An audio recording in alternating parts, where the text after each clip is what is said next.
Okay, in this recording we're going to address some common algebraic pitfalls that students fall into and algebraic oversights that students make. The big point with all of the examples and topics that we're going to cover in this lecture is always think about the rationale behind your reasoning when you're doing algebra. You can't think of algebra as just this mindless process that you do that magically gives answers. You have to think about what you're doing and what the interpretations are. Okay, so we're going to start with solving equations, and this is something that's taught in high school courses, and the following example should be a little bit disturbing, unsettling for a lot of students. Certainly it was to me the first time that I saw it. What we're going to do is we're going to solve, quotes, we're going to solve this equation. Now, before we do that, let's take a moment to recognize that, well, of course, obviously, there are no solutions to this equation. There is no number that is equal to itself plus 2. That said, let's do the algebra. So we're going to square both sides. Nothing to it, perfectly legal. We're going to cancel the x squared terms, thus resulting in this. And then moving terms around, we get this. All of that's perfectly legal algebra.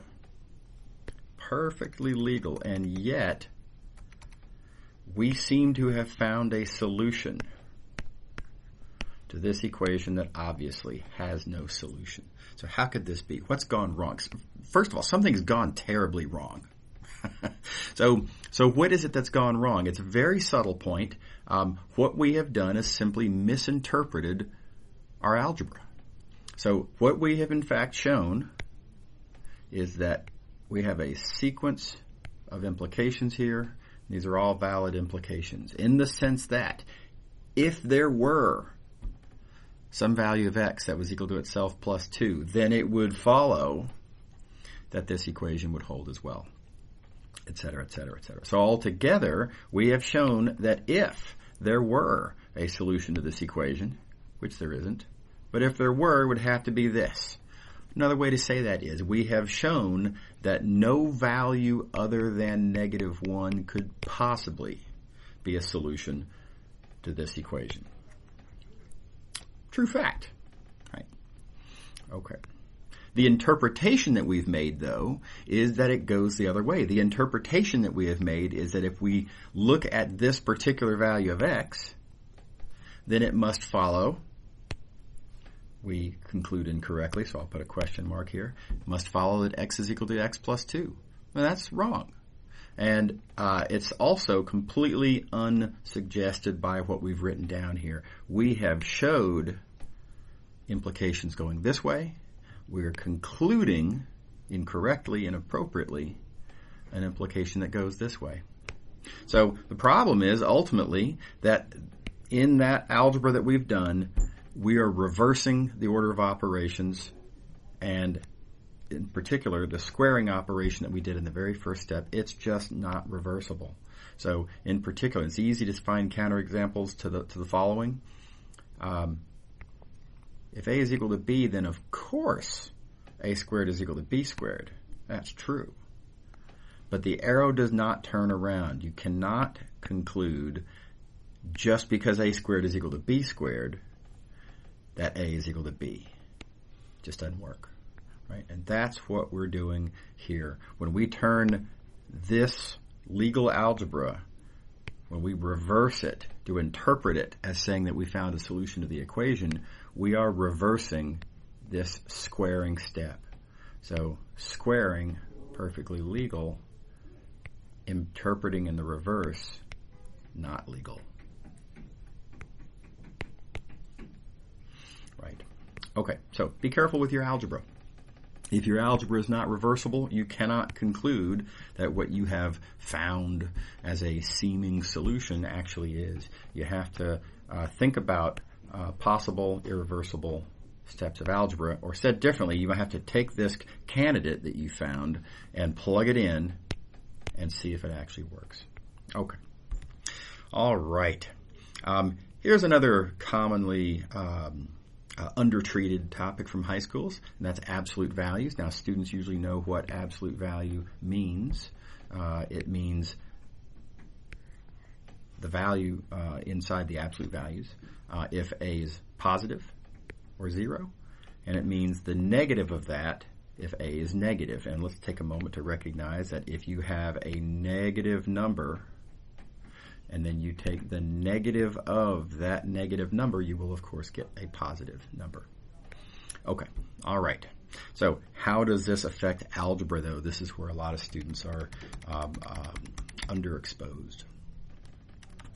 So let's consider this equation here. Absolute value of f of x equals 3. We have to break this down into cases. Keep in mind, absolute values here are defined in cases. The formula is one way if one condition, and it's a different formula if a different condition. So we consider the two cases. First, the possibility might be if f of x is greater than or equal to 0. Well, then this absolute value of f of x is in fact just f of x, and the equation becomes f of x is equal to 3. But there is another case. It is possible that that f of x might be negative. If it is, then absolute value means the negative. So our equation turns into negative f of x equals 3. Or you might say instead f of x is equal to negative 3. So considering these two cases together in these forms, you might rewrite these together as f of x is plus or minus 3. Okay. All right. Now this is not unfamiliar to most students. I will point out there is something a little bit awkward about this phrasing that we have, this final phrasing that we have here, this plus or minus thing. Just keep in mind that f of x cannot simultaneously equal to both. This means one or the other, and so you just got to be careful about how you interpret that result. Okay, now here's another case. This is the kind of example that students will very likely typically get wrong. Lots of students will get this wrong. So let's look at this equation. Absolute value of x squared minus 4 equals 2.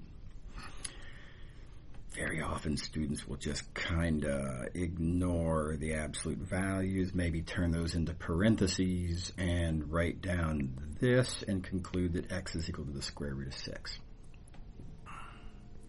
Well, that's one of the possible cases, right? It is possible that x squared minus 4 might be positive, in which case the absolute value is itself, in which case, yes.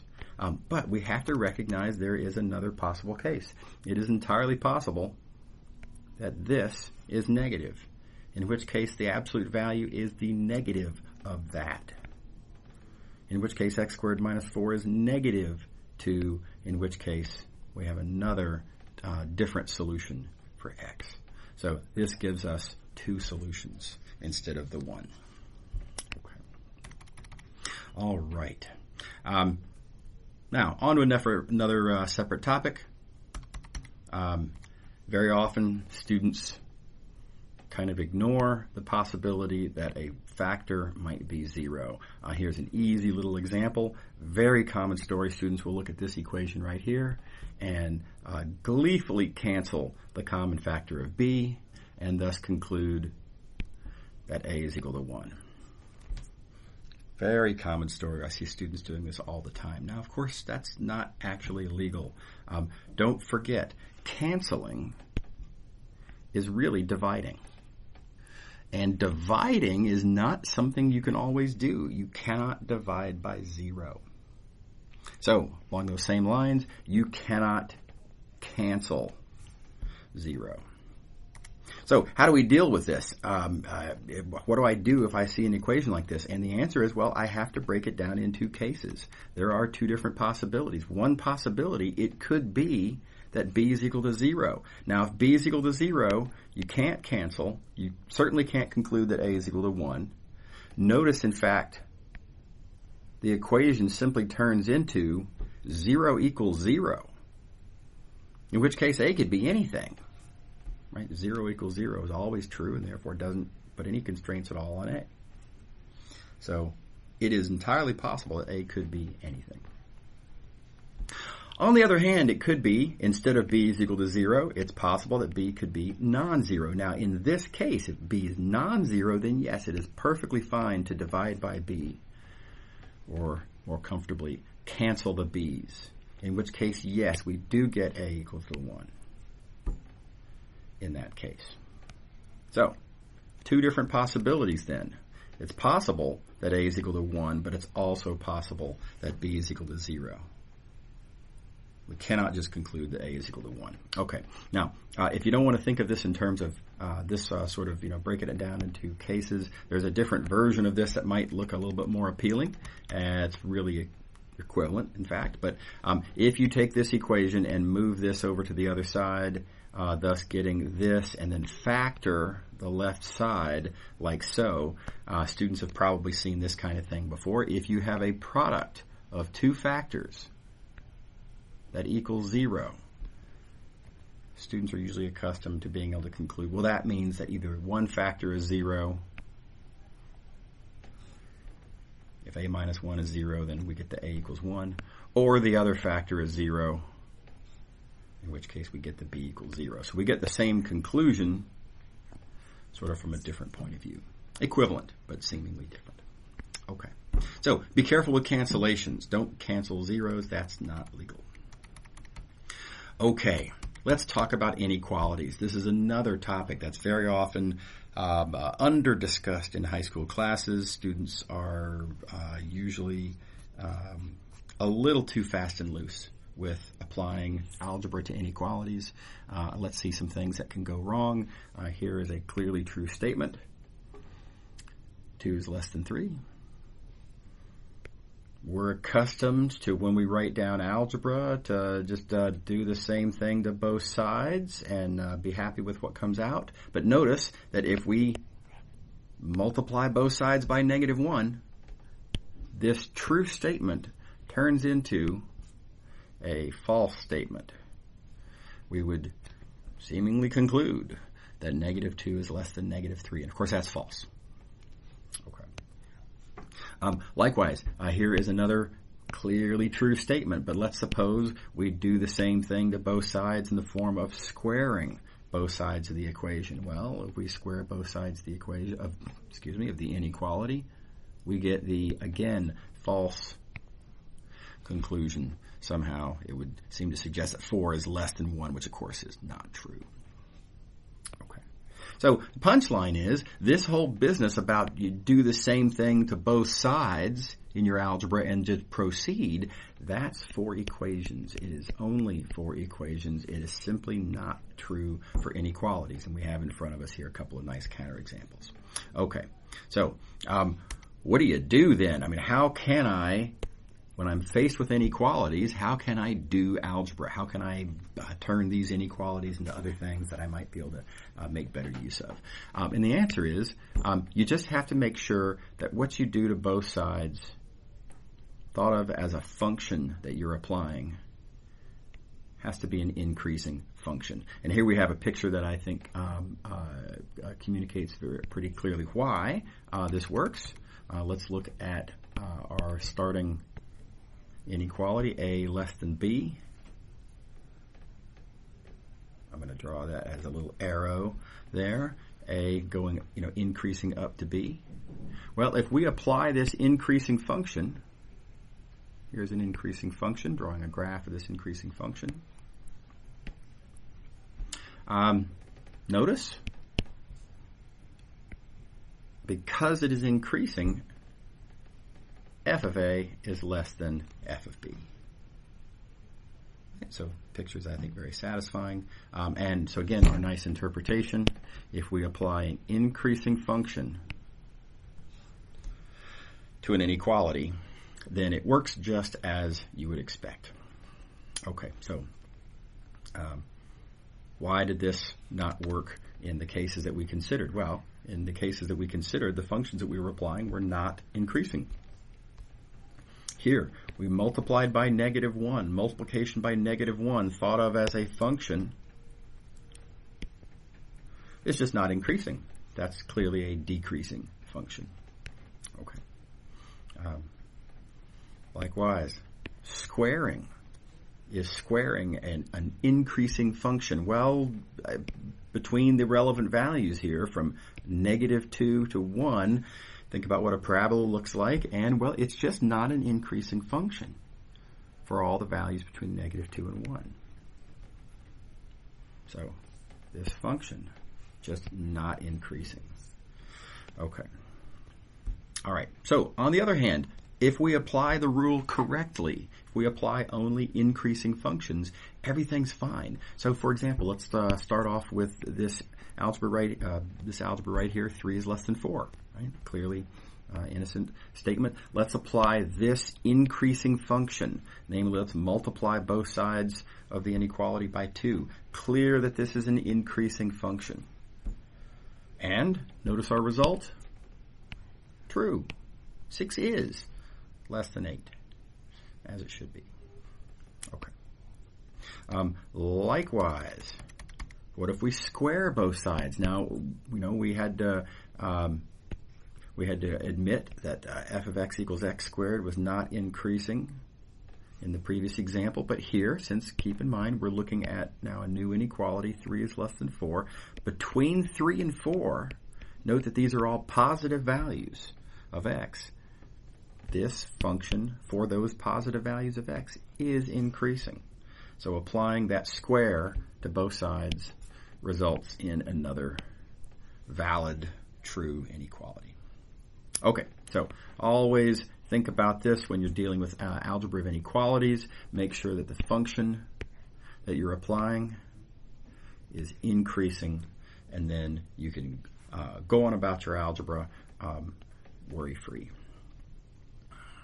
Okay. All right. What if you need to do a different kind of algebra? What if you need to do some algebra that is decreasing?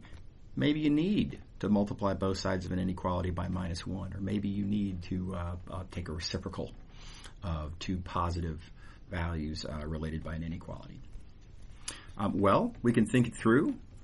Right? If we have a decreasing function, what happens? Well, suppose a is less than b. Now again, I'm going to draw an arrow representing the increasing, that a increases up to b, right? So a is less than b. What happens when we apply this function to both sides, this decreasing function? Well, you can see the graph right here. We can look at the what the function does. The function does like that, and the result is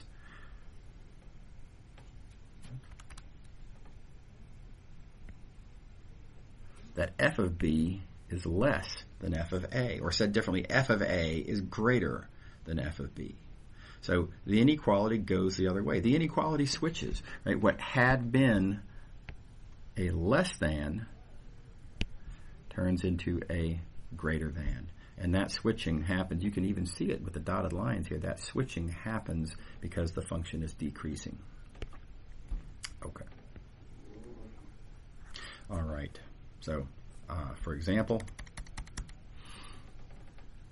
suppose I'm dealing with this inequality. 3 is less than 4. For whatever reason, I want to multiply both sides by -2.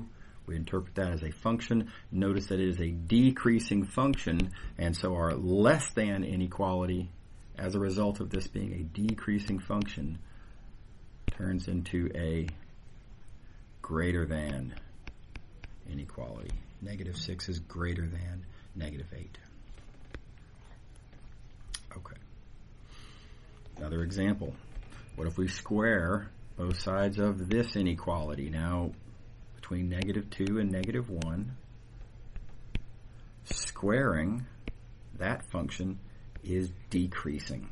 Think about what a parabola looks like between the values of x equals -2 and x equals -1. It's a decreasing function. So this less than inequality, as a result of squaring both sides, turns into a greater than inequality. And that checks out. Okay.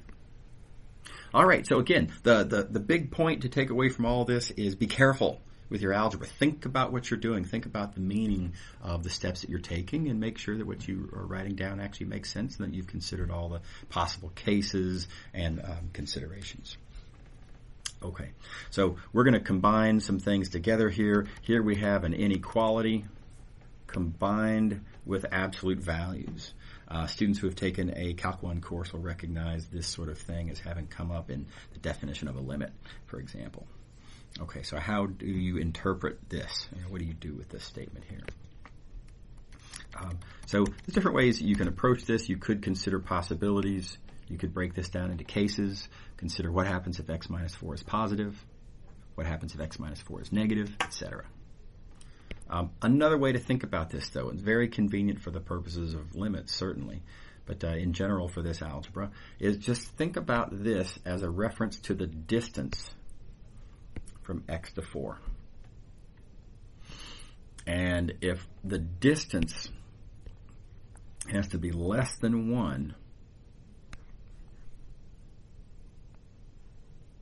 then that says that we need to be in that interval. So x, whatever x is, it could be there, it could be here, it could be there, but it has to be somewhere in there, somewhere in this collection of points where the distance to 4 is less than 1. Okay. Right. Another way to think about that, of course, this distance being 1 means that this value is 3. This distance being 1 means that this value is 5. So when we say that the value of x has to be somewhere in this interval, another way to say that is that x needs to be somewhere between 3 and 5. That's just looking at the number line and interpreting accordingly. Okay. Alrighty. And here's another case. Combination of these algebraic objects that we've been talking about, inequalities combined with absolute values. In this case, 2 different absolute values. So what do we do with this? Absolute value of A is less than the absolute value of B. How do we make sense out of that possibility? Well, you could rewrite this in 4 cases, right? It's possible that A is positive, possible that it's negative. For each of those cases, it is possible that B is positive, it's possible that B is negative. So you could break it down in terms of cases like that. You can also just think about this in terms of distances again.